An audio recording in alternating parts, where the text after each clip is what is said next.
নমস্কার, সবিতা.M.S. লাইফস্টাইল পরিবার থেকে সবাইকে স্বাগত। আজ নিয়ে আসলাম চাল কুমড়ো দিয়ে মুসুর ডাল রেসিপি। কিভাবে করব সেটাই আজ আমি তোমাদের সাথে শেয়ার করব।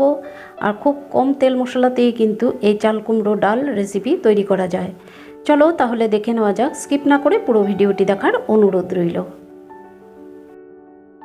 প্রথমে ওভেনের উপরে ফ্রাই প্যান বসিয়ে তেল দিয়ে দিলাম, আর তেলটা বেশ গরম হয়ে গেছে। এখন আমি আলু ভেজে নিচ্ছি। আলু দিয়ে সামান্য পরিমাণ নাড়াচাড়া করে এখন দিয়ে দিচ্ছি চাল কুমড়ো টুকরোগুলো, আর আমি এইভাবে চোখো করে কেটে নিয়েছি।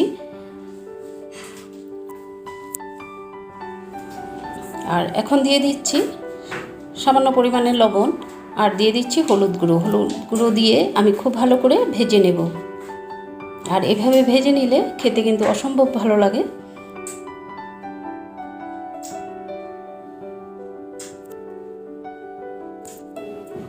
ভাজা হয়ে গেছে, এখন আমি নামিয়ে নেব। দেখো বেশ লাল করে ভেজে নিয়েছি। তোমরা অবশ্যই বাড়িতে এইভাবে ট্রাই করে দেখতে পারো। আর এইভাবে রান্না করলে মাছ মাংস ফেলে এই ডাল দিয়ে কিন্তু খাওয়া হয়ে যাবে। আবারও 2 টেবিল চামচ পরিমাণ তেল দিয়ে দিলাম, আর ফোড়নে দিয়ে দিচ্ছি শুকনো লঙ্কা, আর দিয়ে দিচ্ছি গোটা জিরে।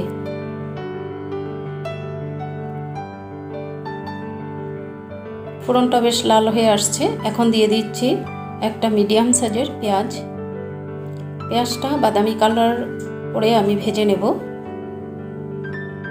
আর দিয়ে দিলাম স্বাদ মতো লবণ। লবণটা দিলে পেঁয়াজটা খুব তাড়াতাড়ি নরম হয়ে যায়।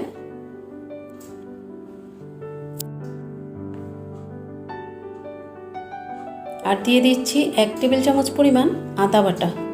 আদা বাটা দিয়ে আবারও খুব ভালো করে নাড়াচাড়া করে নিচ্ছি। আমি 1 ঘন্টা আগে মুসুরির ডালটাকে ভিজিয়ে রেখেছিলাম। এখন আমি খুব ভালো করে ধুয়ে এখন দিয়ে দিলাম। দিয়ে খুব ভালো করে নাড়াচাড়া করে নিচ্ছি পেঁয়াজের সঙ্গে। আর দিয়ে দিচ্ছি হলুদ গুঁড়ো, আর দিয়ে দিচ্ছি লঙ্কা গুঁড়ো। ঝাল যে যেরকম পছন্দ করে অবশ্যই বুঝে দিবে। আর দিয়ে দিচ্ছি জিরে গুঁড়ো। সামান্য পরিমাণে জল দিয়ে দিলাম যাতে মশলাটা পুড়ে না যায়। এখন ডালের সঙ্গে মশলাটা আমি খুব ভালো করে ভেজে নিচ্ছি। এখন আমি চাল কুমড়ো আর আলু যে ভেজে রেখেছিলাম এখন দিয়ে দিলাম। দিয়ে আবারও খুব ভালো করে কষিয়ে নিচ্ছি। তো খুব ভালো করে কষানো হয়ে গেছে। এখন আমি জল দিয়ে দেব। জলটা আমি আগের থেকে গরম করে নিয়েছি, গরম জল দিয়ে দিলাম।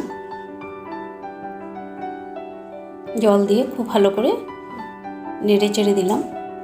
এখন আমি 10 মিনিটের জন্য ঢাকা দিয়ে রেখে দেব। গ্যাসের ফ্লেমটা আমি লো টু মিডিয়াম করে দিয়েছি। 10 মিনিট পর আমি ফিরে আসলাম।